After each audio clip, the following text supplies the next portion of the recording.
vão receber esse cronograma, né, até mais detalhado e especificado. Mas uma coisa que é importante é que para cada ano e cada turma, né, vocês vão ter um conteúdo específico e principalmente um projeto para ser desenvolvido. E o porquê? Porque quando a gente começa a falar, dentro desse princípio, é mostrar para vocês e disseminar essa cultura empreendedora, né, uma forma de manifestar para vocês e mostrar para vocês essa base, né, o quanto é relevante desenvolver esse comportamento empreendedor de maneira que trazer para vocês esse protagonismo, né, juvenil, né, para que a gente possa desenvolver isso ao longo da nossa carreira e da nossa vida como um todo. Tudo bem? E aqui está um pouco desse cronograma que a gente vai trabalhar hoje dentro desse cenário. Por que isso se torna tão importante, né? Estar dentro desse cenário do novo normal, acho que todo mundo já ouviu essa frase, né? Resgatar um pouco dessa coisa das minhas competências e como eu venho trabalhando e desenvolvendo elas, né? Trazer a conceituação do que é empreender, mas principalmente como eu vejo isso no meu dia a dia e o porquê que é importante a gente trabalhar, né, essas competências empreendedoras e como é possível desenvolvê-las. E aí sim, né, trazer essas boas-vindas para esse novo futuro que está à nossa disposição. Tá? E antes de mais nada, eu quero pedir uma coisa para vocês. Pega uma folha de papel, deixa aí do seu lado.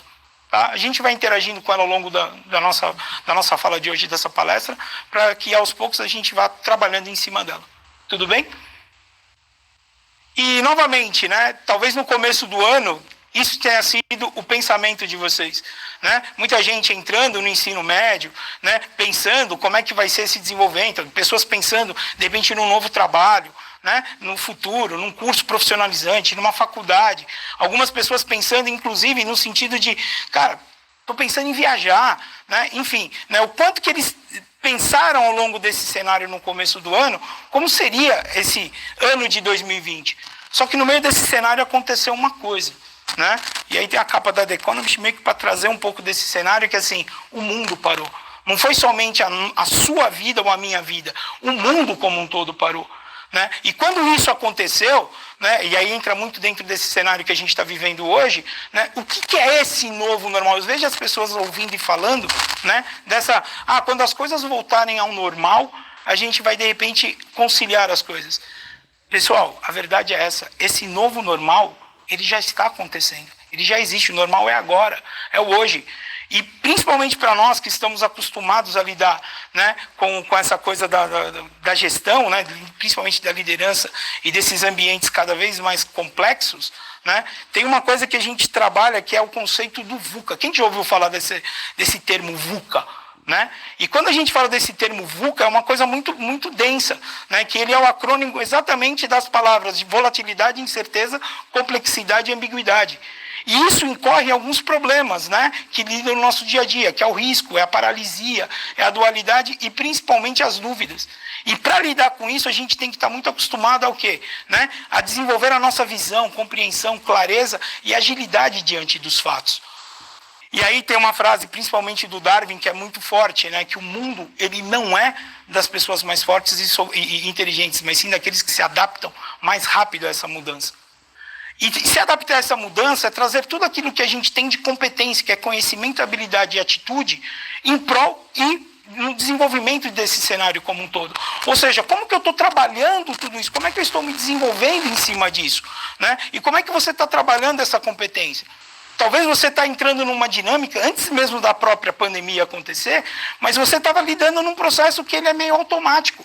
E aí o Einstein tem uma frase que é muito, muito forte, que é assim, insanidade é fazer as mesmas coisas e esperar o quê? Resultados diferentes. Talvez vocês entraram numa rotina ainda muito forte, esperando que tudo isso ia acontecer lá na frente. Mas não, o cenário é agora, a vida é essa. E aí talvez você pode até perguntar, cara, mas será que eu estava dentro dessa rotina? Será que Darwin está certo? Eu não estou usando toda a minha competência para me adaptar a esse novo cenário que está surgindo? E aí tem um detalhe, né? Isso é assim, um fruto muito grande, isso é uma matéria que saiu no exame de 2 anos atrás, e muito essa fala, né? É essa coisa do conhecimento específico, né? A coisa do diploma ele estar perdendo, entre aspas, todo o seu peso, mas principalmente pela capacidade vivencial e essa experiência empreendedora do indivíduo ao longo da sua jornada, ao longo da sua formação. Perfeito? E quando ele acaba ganhando essa notoriedade, eu lembro até hoje que saiu uma matéria com o CEO do LinkedIn, né, no Vale do Silício, falando que para trabalhar no LinkedIn não era necessário ter um diploma de formação. Só que o que esqueceram de falar é que esse camarada, ele não precisava ter o diploma, mas ter uma vivência e uma experiência empreendedora muito forte. Mas afinal, o que é essa experiência empreendedora? Né? O que é isso? O que é esse grande saber empreendedor? E aqui tem algumas definições, né, desse saber empreendedor, né, e que podem ajudar muito nesse sentido. Eu, particularmente, não só a do Sebrae, a definição que aparece aí, mas eu prefiro exatamente essa definição que está no próprio dicionário Michaelis Online. Né? Que ele traz exatamente o sentido da palavra naquele que empreende, naquele que se lança a fazer uma coisa difícil, fora do comum, aquele sujeito arrojado, aquele que toma para si, inclusive, um negócio, uma empresa.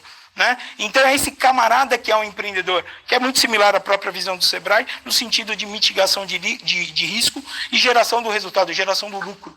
Tá? Mas quando você entende, eu prefiro exatamente essa definição que está ali em cima, que é o adjetivo, que é o quê? É o verbo mais o esforço, é o empreender mais a dor. Traduzindo, é isso que dá essência, né? Dá sentido à nossa essência. E empreender é isso. É você se tornar protagonista das suas ações. Mais do que literalmente gerar no negócio o resultado, mas é você aceitar a sua natureza e, mediante a ela, você buscar se tornar protagonista das suas decisões. E tem um detalhe, quando a gente fala de empreendedorismo, muitas vezes a gente se depara com esses dois cenários, né? Onde que a gente vê toda uma expectativa sendo desenhada, diversas receitas, né, de empreendedores de sucesso que estão aí para mostrar a sua efetividade, só que esquece de mostrar o outro lado dessa realidade, que é um lado duro, é um lado difícil. Né? Então a figura que a gente tem, né, do empreendedor muitas vezes está associada aos seus aspectos positivos, que é esse agente de transformação, esse sujeito capaz de fazer as coisas que ele gosta e aquilo que é a essência do seu comportamento empreendedor associado à sua independência e autorrealização. Só que por trás do empreendedor tem uma jornada, né, muito intensa de trabalho, o risco de todo esse cenário que ele vive e as suas responsabilidades e a vivência dessa burocracia. Talvez você possa até conversar e falar assim, Zé, mas espera aí, esse aspecto negativo não é somente inerente à vida do empreendedor, mas hoje ele é inerente à vida de qualquer profissional. Se isso é inerente à vida de qualquer profissional, por que não, então, em pensar em empreender como opção de carreira? Né? E talvez nesse sentido você possa até pensar, falar, cara, mas espera aí, você está pensando, né, você está mostrando para mim uma nova possibilidade. Pois bem, aqui eu tenho duas figuras e dois conceitos. Quando a gente fala do empreendedor em si, aquele sujeito que toma para si o cargo de empreender, de criar um novo negócio, eu tenho uma referência aqui da Cristina Junqueira. Para quem não conhece, ela trocou uma carreira promissora e de sucesso no mercado de varejo de crédito para montar a primeira fintech brasileira junto com o David Vélez. E criou o Nubank. Tá? E do outro lado, eu tenho o Art Fry. Para quem não conhece, ele intraempreendeu. Ele empreendeu dentro da 3M. E como que ele fez isso? Né? Ele pegou uma experiência da 3M que não foi frutífera, que foi uma cola que não colava, tá? E a partir daí ele utilizou isso para uma necessidade que ele tinha, né? Que era para colar as partituras do seu coral da igreja. Traduzindo, hoje esse é um dos produtos que mais vendem na 3M e dá maior visibilidade e representatividade da 3M pelo mundo. E é esse perfil de profissional que está sendo buscado hoje. É gente com capacidade de agregar valor para onde? Para a corporação como um todo. Como eu falei, esse mundo é muito intenso, ele é muito rápido, é muito volátil. Então, essa coisa da formação do ser humano, as empresas não estão mais apostando nessa coisa da competência organizacional. Eu quero agregar os meus valores, os meus conhecimentos a essa organização que já existe. Por isso a natureza de se empreender cada vez mais, principalmente dentro das corporações. E aí a gente vai trabalhar o tema em si das competências empreendedoras, como é que a gente trabalha isso, como é que a gente lida com isso. Eu já entendi que conhecimento, habilidade e atitude é o que forma competência. E a competência empreendedora como um todo, o que é? E aí tem uma definição, essa definição não é minha, na verdade isso é uma definição, né, de um estudo europeu, né, com os principais programas de formação empreendedora do mundo, né, onde eles, da Europa, perdão, e eles aglutinaram todas as competências desenvolvidas dentro desse programa para auxiliar no desenvolvimento dessa natureza empreendedora. E aí o que acontece? É a capacidade, né, eles entendem que o empreendedorismo ele é uma competência e a capacidade que as pessoas têm, né, de gerar valor para si, né, como indivíduo, mas para todos que estão à sua volta. E seja dentro do âmbito social, cultural, até mesmo financeiro. E em qualquer organização que ele interage, seja dentro da empresa, seja dentro da faculdade, ele está buscando sempre com essas iniciativas o quê? Gerar valor para ele e para o indivíduo. E quando ele trata desse cenário com essa visão, aqui existem 15 competências que permeiam toda essa base. E a gente está falando de tomada de iniciativa, visão, criatividade, motivação e perseverança. Essa capacidade que nós temos de mobilizar recursos e lidar com essas incertezas que a gente tem diante de todo esse cenário. Tá? E é um overview, e é engraçado que com a experiência que eu tenho de lidar com jovens, com empreendedores na formação dos seus negócios, e as palestras que eu acabei já trabalhando, toda vez que eu faço essa pergunta, até hoje, ninguém chegou para mim e falou assim, Zé, eu não tenho nenhuma dessas competências que aí estão. Tá? Se você esmiuçar, buscar dentro dessa característica, você vai achar pelo menos alguma delas. E ninguém precisa ser perfeito em todas, muito pelo contrário. A gente precisa achar por uma e ali a gente pode começar a se desenvolver.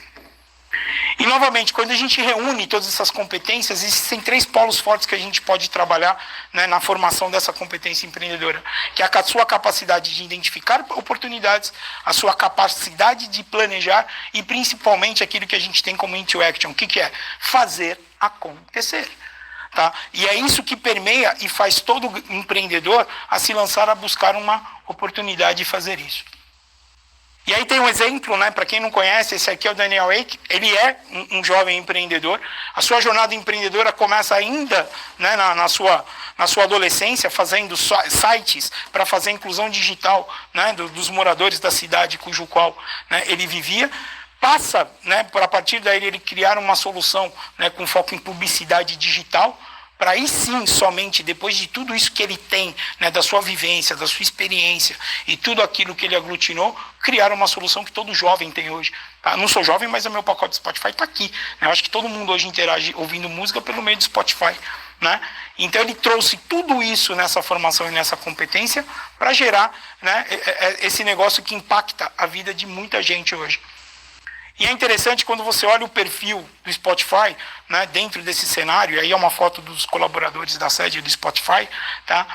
Ele tem não só uma cultura empreendedora diferenciada, como a cultura que ditou a regra na criação do Spotify, reunindo essa capacidade de enxergar a oportunidade, planejar e fazer acontecer, hoje ela acaba influenciando, inclusive, outras empresas pelo mundo. Hoje, quando a gente fala de gestão de projetos, a gente usa um termo chamado Squad, que é um termo criado dentro do próprio Spotify, de como eu posso gerar competência organizacional de maneira múltipla com todos os membros dentro da minha organização. Tá? Traduzindo, é um jovem que reuniu todas as suas características para criar a solução do negócio dele com foco numa dor do mercado, tanto das pessoas em consumirem conteúdo, música, mas também das próprias empresas que geravam esse conteúdo, digamos assim, digital. Tá? Então ele conseguiu não só isso, mas criar o desenvolvimento de um negócio que pudesse impactar a vida das pessoas, e parte dessa cultura, desse cenário, hoje ele acaba influenciando outras empresas a se tornarem dinâmicas dentro dessa colaboração. E aí talvez você pode ainda perguntar, falar, cara, mas por que desenvolver competências empreendedoras? O quanto isso vai me levar? Talvez a resposta esteja aqui. Tá? Novamente, lembrando, esse dado é um dado de um ano e meio atrás. Tá? Isso aqui é um estudo da Universidade de Oxford, olhando 15 anos para frente, falando que 47% das profissões deixaram de existir. Olha que maluquice. E eu posso te dizer que esse número, ou esse percentual aumenta nesse período, ou esse tempo se reduz, porque a necessidade de transformação é grande. E aí tem um detalhe que a gente pode olhar. Aqui é uma visão do começo do século passado, onde ainda existiam os pianistas e os acendedores de poste. Mas dada a evolução e tudo isso, essas profissões não existem mais. E olhando cerca de 15 anos para trás, existíamos ainda os operadores de pregão e os gerentes de locadora. Será que essa coisa é maluquice? Hoje, operador de pregão não existe mais. Todas as operações são feitas por meios da tecnologia. E toda a base de consumo, principalmente do mercado de mídia hoje, a gente acaba consumindo conteúdo na base dos vídeos, e pela base do streaming, praticamente. E, novamente, quando a gente faz esse cenário, aqui eu estou olhando para 2 profissões que são, digamos assim, bem peculiares por aquilo que ela tem, e são bem longevas naquilo da história humana, que a gente está tratando do princípio do direito e da medicina. E saibam que mesmo essas profissões, elas estão sendo impactadas pelo meio tecnológico. né? Hoje em dia, o Watson, que ele é um sistema, né, de computação cognitiva da IBM, ele foi não só capaz de elaborar uma petição, né, e apresentou numa corte americana, que seria o trabalho de qualquer advogado júnior ou estagiário de direito, o próprio sistema conseguiu compilar e ter essa moção aprovada, assim como, né, ele foi capaz de diagnosticar câncer numa velocidade muito mais rápida e assertiva do que uma junta médica. Então, olha o quanto isso se torna dinâmico. E você pode ver que isso já é uma tendência, né? O uso da tecnologia no nosso dia a dia, ele transcende tudo isso que a gente está vendo, principalmente agora no momento que nós vivemos. Então nós temos que aprender a interagir com ela. Então, novamente, né, quando a gente fala dessa coisa da máquina, né, ser o grande protagonista disso, lembra que para auxiliar a máquina a pensar ainda precisa da natureza humana. E somente o homem para poder fazer isso e fazer com que toda essa base da inteligência da máquina, né, ela aprenda e se desenvolva de maneira mais rápida. E aqui é apenas um cenário como que a tecnologia acaba impactando as nossas vidas. Isso daqui está exatamente, né, com a posse do Papa Bento XVI, em 2005, numa Praça São Pedro. Olha como é que as pessoas interagiam. Todas ainda, já no advento da tecnologia, da base do celular. Olha o que acontece 8 anos depois. Você vê que as pessoas, literalmente, elas querem documentar aquilo para poder carregar isso, aquele momento, para o resto da vida. Olha o impacto da tecnologia no nosso dia a dia, num curto espaço de tempo. E olha como as coisas interagem. E aqui trazendo exemplo para vocês, não sei se vocês conhecem essa série, né, que é o Black Mirror. Eu particularmente gosto muito dessa interação. E é interessante que quando ele traz esse cenário, né, seria possível, né, a gente armazenar toda a informação num chip que nós temos e a gente consegue registrar toda a nossa base do nosso dia a dia. Pois bem, normalmente quando eu pergunto para as pessoas se isso é uma realidade distante, as pessoas falam, daqui a 15, 20 anos. Pelo contrário, há 2 anos atrás, a Samsung ela patenteou uma lente que pudesse fazer essa interação, né, desse dispositivo, desse device, com a lente que está na base do globo ocular, onde eu conseguia registrar e documentar algumas imagens e fazer uma interação de realidade aumentada a partir desse dispositivo, armazenando tudo no celular. Ainda não é no chip subcutâneo, mas é no celular, para que depois eu conseguisse registrar todas essas imagens. Para quem jogou Pokémon GO aqui, é a mesma coisa que eu poder jogar Pokémon GO e ficar resgatando meus Pokémons com uma simples piscada, ou então a interação do nosso dia a dia. Tudo bem? Bom, estamos chegando na nossa reta final. E eu pedi para vocês deixarem um papel aí do lado de vocês. Tá? E aí, uma interação, se vocês quiserem colocar, digita aqui se você colocou, né? Se você rabiscou esse papel, você fez alguma anotação ao longo da minha fala, apesar de curta, né? Mas se você conseguiu anotar ou rabiscar alguma coisa, né? Se você conseguiu, de repente, fazer uma dobradura ou amassou, você vai digitar 2, se for o caso. Ou então, se você ficou com o papel aí do lado e a caneta para, de repente, fazer né, esperando uma orientação minha para que você tomasse essa atitude, tomasse essa postura. Agora, se você não fez nada, nem papel foi buscar, talvez esse vídeo sirva para você, que é exatamente o que a gente deve fazer com papel em branco. A sala está quieta, a folha em branco, o quadro negro. O 0 você já tem, o não você já tem. Basta não fazer nada. Eu te garanto, nenhum dos seus sonhos vai se realizar. Mas o fato é que você tem sonhos. Você tem grandes sonhos. Eles te deixam inquieto. Eles te impulsionam. Você sabe que no fim do dia são esses sonhos que te definem, que fazem de você alguém que pode fazer a diferença. Mas você sabe que esses sonhos não valem de nada se continuarem sendo apenas sonhos. Porque como nós, como tudo, um sonho tem um ciclo de vida. Ele nasce, cresce, se reproduz. E o quê?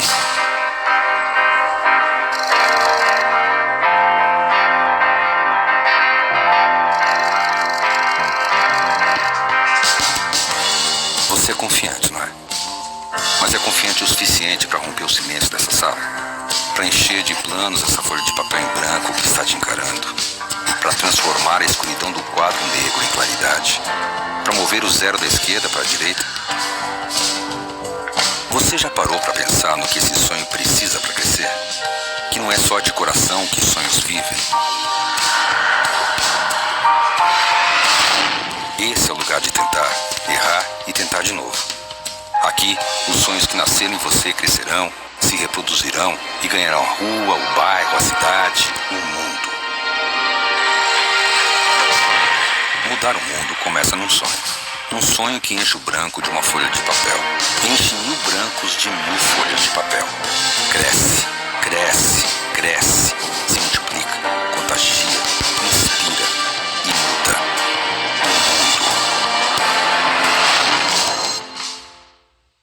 mundo. Protagonismo é isso. Protagonismo é ser desafiado por uma folha de papel. Eu confesso que até hoje, quando eu vejo esse vídeo, eu vejo a quantidade de folhas de papel que estão à minha frente. E hoje, estar diante de vocês é estar diante de uma folha de papel. Eu espero que com isso, né, sejamos capazes exatamente de reunir, né, e dar o pontapé inicial nessa base, nesse programa, para que vocês, junto conosco, venham fazer parte dessa mudança. Porque mais do que nunca, o papel do empreendedor vai fazer toda a diferença na transformação dessa nossa sociedade. E aí, em cima disso, né, exatamente, é reunir aquilo que nós temos como as nossas paixões, tudo aquilo que a gente tem de conhecimento, habilidade e as nossas atitudes diante do fato para atender às necessidades do mundo. Então, venha conosco, faça parte desse nosso desafio, para que a gente possa interagir com vocês ao longo de todo esse programa. Aqui seguem os nossos contatos, né, tanto do Sebrae, da Ana, que vai fazer todo o suporte de vocês ao longo do programa como um todo. Aqui tem um contato exatamente da faculdade cujo qual eu sou professor, tá? E embaixo também tem meu e-mail pessoal. Quem quiser interagir, mandar alguma informação, alguma coisa, sigo à disposição de todos. Agradeço e fico aqui pela interação de vocês. Tá? Muito obrigado.